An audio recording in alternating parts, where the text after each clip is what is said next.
आज हम बात करेंगे एक ऐसे केस के बारे में जिसने पूरे हिंदुस्तान के अंदर 2020 के लगे हुए शासन के दाग को न केवल धोने का काम किया है, बल्कि इसकी वजह से आज भारत की न्याय व्यवस्था पर 145 करोड़ भारतीयों का न केवल विश्वास और यकीन बदला है, बल्कि हर एक व्यक्ति को एक आशा की किरण जगी है कि न्याय व्यवस्था में जाने से उस व्यक्ति को न्याय मिल सकता है। यही नहीं, पूरी दुनिया के अंदर भी इस फैसले से भारत की न्याय व्यवस्था की साख बढ़ी है।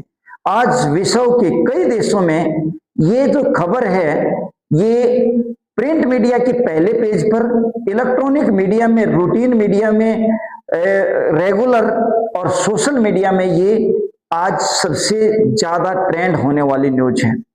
मामला क्या है? 9 पुलिस कर्मियों को फांसी की सजा, जो मदुरई की अतिरिक्त जिला सत्र न्यायाधीश की जी मधुकरम माननीय न्यायाधीश द्वारा दिए गए फैसले की है।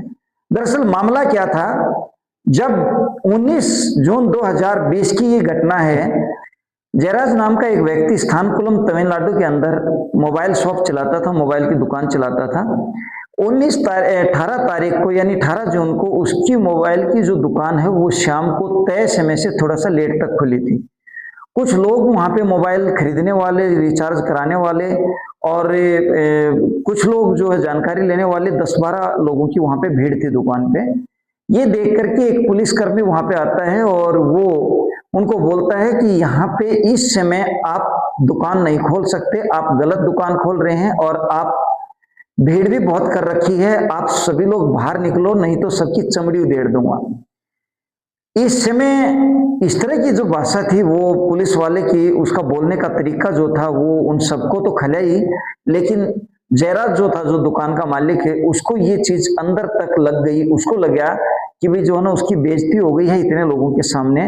वो बोलता है कि क्या पुलिस वाले भगवान थोड़ा होते हैं तो इंसानी, आप ऐसे कैसे बोल रहे हैं?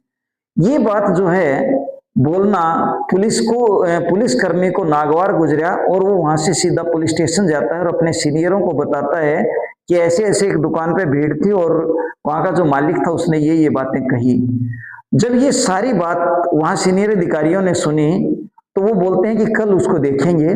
यानी 18 तारीख की ये घटना थी। 19 तारीख को शाम को लगभग जिस समय दुकान बंद करने का समय होता था, उस समय कुछ पुलिसकर्मी वहां आते हैं और आते ही जयराज को बोलते हैं कि बाहर आओ, और जैसे वो बाहर जाता है तो उसको जबरदस्ती जीप में बैठा ले जाते हैं। जीप में बैठा के वो ले जाते हैं। पीछे से उसका बेटा जो है ना, वैक्सीन जो है वो आता है। जब उसको पता चला वो भी थाने चला जाता है किसी की मोटरसाइकिल पे बैठ के। जब वो थाने जाता है तो देखता है कि कुछ पुलिसकर्मी उसके पिता को बेरहमी से लाठी डंडों से पीट रहे हैं। वो इसका विरोध करता है, बीच बचाव कराने का प्रयास करता है। इसको देख करके पुलिसकर्मी उसको भी अंदर उसके पिता के पास ले लेते हैं और दोनों के साथ ज्यादती करना शुरू कर देते हैं, मारना पीटना शुरू कर देते हैं।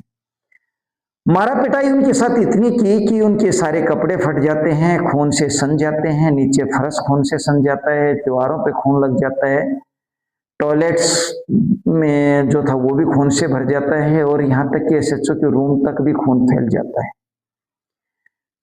पुलिस की इतनी बेरहम पिटाई से दोनों की हालत बिगड़नी शुरू हो जाती है और दोनों जो है दम तोड़ देते हैं, दोनों की मृत्यु हो जाती है। जैसे ही दोनों की मौत होती है तो फिर वहां पे खाकी का जो है नशा उतरना शुरू होता है और खाकी को ये बात भारा पड़नी शुरू होती है।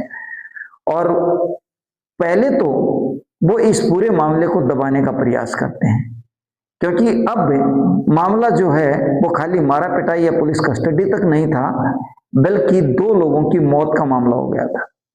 इसलिए ये खबर आग की तरह फैली। आज सोशल मीडिया का जमाना है। सोशल मीडिया एक बार ट्रेंड होने के बाद कब कहां तक फैल जाए इसकी कोई सीमा नहीं है। ये सोशल मीडिया में, प्रिंट मीडिया में, इलेक्ट्रॉनिक मीडिया में, रूटीन मीडिया में, मेन स्ट्रीम मीडिया में, यानी सारी जगह ये खबर ट्रेंड होनी शुरू हुई और जन आक्रोश बढ़ना शुरू हुआ। जैसे ही जन आक्रोश बढ़ना शुरू हुआ तो वहां की सरकार को भी मुश्किल होनी शुरू हुई। और शुरुआत में तो ये केस पुलिस ने भी हल्के से लिया, लेकिन जैसे जैसे मामला बढ़ा तो ये फिर पुलिस के भी हाथ से निकल गया और सरकार के भी हाथ से निकलना शुरू हो गया। तो सरकार को ये देखते हुए इस केस को सरकार ने सीबीआई को सौंप दिया, और सीबीआई ने जब इस केस की जांच की तो बहुत ही घिनौने कृत्य पुलिस वालों के, जिसमें 10 पुलिसकर्मी थे, जो टीम थी वो श्रीधर इंस्पेक्टर और रघु गणेश सब इंस्पेक्टर की अगुवाई में 10 लोगों की टीम गठित की गई थी, जिन्होंने ये सारा बेरहमी से उनकी हत्या करने का काम किया। अब होता क्या है, सीबीआई गहराई से जांच करती है और सीबीआई को भी ये केस अंदर तक झकझोर देता है कि कैसे एक जो देश के रक्षक हैं, जिनका काम जन सुरक्षा का था, वो भक्षक कैसे बन गए। ये बात उनको भी अंदर तक जो है नागवार गुजरती है, और पुलिस ने इसमें 2427 पन्नों की रिपोर्ट तैयार की, जिस रिपोर्ट के सबूतों ने चीख चीख करके बताया कि ये वास्तव में एक मर्डर था। वहीं पे पुलिसकर्मी रेवती देवी की इसमें गवाही होती है, जो उसी पुलिस थाने में पोस्टेड थी, और जब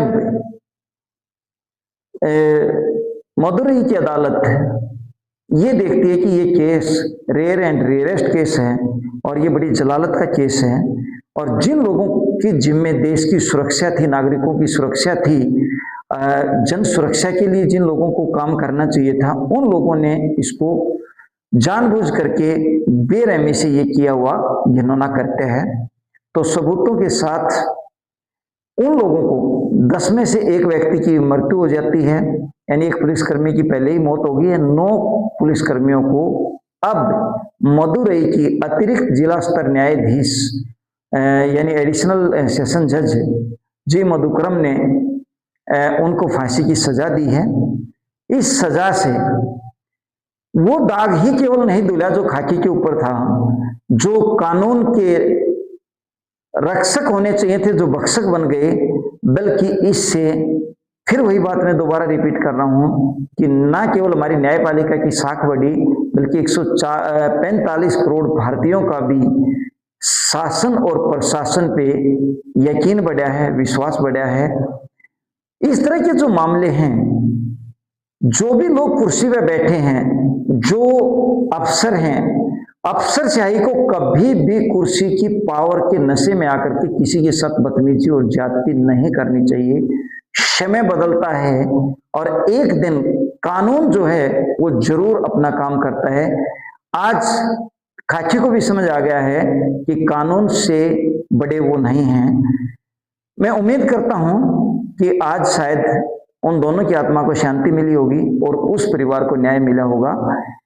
इस तरह के जो करते हैं वो इस तरह की सख्त सजाओं से जरूर रुकेंगे, और जो लोग इस तरह के घिनौने कृत्यों में हैं वो भी आगे इन चीजों से बचेंगे। ये जो वीडियो है ये जागरूकता के लिए है और जानकारी के लिए है और आज के घटनाक्रम के लिए है।